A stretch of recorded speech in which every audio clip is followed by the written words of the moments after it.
Neuromorphic கம்ப்யூட்டிங்னா என்ன? நம்ம எல்லாருக்குமே தெரியும். கம்ப்யூட்டர் நம்மளோட ஸ்மார்ட்டானது.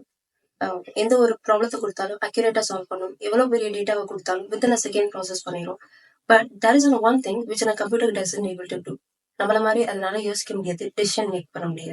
தே only do what we command to them. நம்ம என்ன அதுட்ட இன்ஸ்ட்ரக்ட் பண்றோமோ அத மட்டும் தான் அது பண்ணும். இப்ப நான் ஒரு சேல்ஸ் ரிப்போர்ட்ட எனக்கு அனலைஸ் பண்ணி குடு அப்படின்னு கேட்டேன்னா, குயிக்காவும் அதே சமயம் வித் அக்யூரசியும் அது வந்து நமக்கு வந்து எடுத்துட்டு வந்து குடுக்கும். நியூரோமார்பிக் கம்ப்யூட்டிங்னா ஒண்ணும் இல்ல. It's a new way of designing a computer similar like our brain. நம்ம பிரெயின் எப்படி மில்லியன்ஸ் கணக்கான நியூரான்ஸை வச்சு ஒரு விஷயத்த கத்துக்கிறதுக்கோ, இல்ல ஒரு விஷயத்த யோசிக்கிறதுக்கோ, இல்ல ஒரு டெசிஷனை மேக் பண்றதுக்கோ எப்படி யூஸ் பண்ணுறதுக்கோ, அதே மாதிரி நியூரோமார்பிக் சிப்ஸை யூஸ் பண்ணி ஜஸ்ட் வந்து அந்த இன்ஸ்ட்ரக்ஷனை மட்டும் ஃபாலோ பண்ணாம அந்த சுச்சுவேஷனுக்கு ஏற்றபடி எப்படி டெசிஷன் மேக் பண்ண முடியும் அப்படிங்கிறது பண்றது பேர் தான் நியூரோமார்பிக் கம்ப்யூட்டிங்.